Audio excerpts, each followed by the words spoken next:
Boj na Kosovu je jedna od najvećih bitaka vođenih za slobodu srpskog naroda i otadžbine.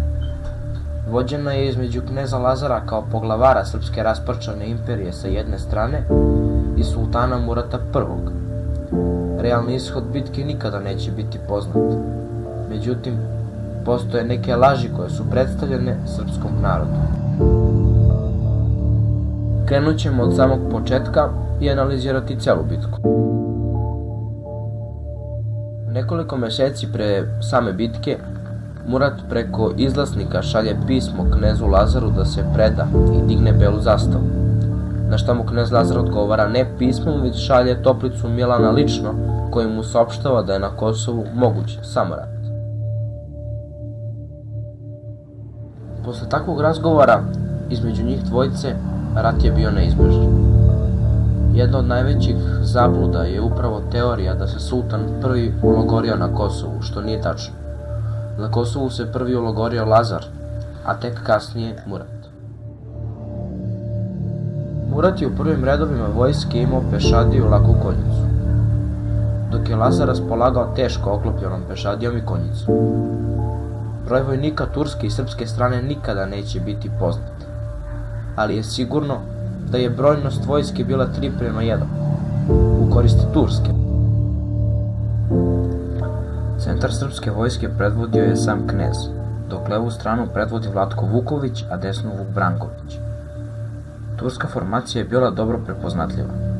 U centru je komandovao sultan, a levo krilo je vodio Jakub, a desno krilo Bajazid. Kada je reč o životu Vlatka Vukovića, interesantno je da je on zapravo bio bosanski vazal. Predvodio je trupe kralja Tvrtka I u boju na Kosovu. Posle povratka iz boja doneo je vest bosanskom narodu o velikoj pobedi Srbije nad višestruko brojnijem neprijatelju. On se beleži kao jedan od najisticajnijih vojskovođa bosanske vojske i pominje kao najpoverljiviji vazal kralja Tvrtka I. Bitka kreće u zoru. Srpska konjica, predvođena Vukom Brankovićem na desnom boku, kako bi izbegla udare turskih strelaca, izvodi silovit udar na tursko levo krilo, koje je predvodio Jakub, i time ga potpuno razbije. Bajazid, videši propast turskog levo krila, vrši protiv napad na srpsko desno krilo koje je predvodio bosanski vojskovođa Vlatko Vuković. Protiv napad ne uspeva, a Bajazid se povlači iz bitke kako bi sačuvao živu glavu, pošto gubitak oba prestolonaslednika znači propast države i građanski rat.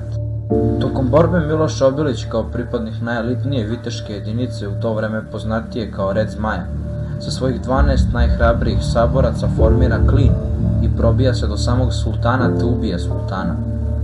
Ljudi oko sultana u istom trenutku ubijaju Miloša i njegovu pratnju. Zbog smrti sultana vojska je u potpunom rasulu, te turska vojska odlazi sa bojnog polja zajedno sa Bajazidom. Sledećeg dana knez odlazi u crkvu Samodrežu, čiju sliku vidite sa nekoliko vazala, pri čemu Bajazid dolazi u crkvu, opkoljava istu i ubija Lazara.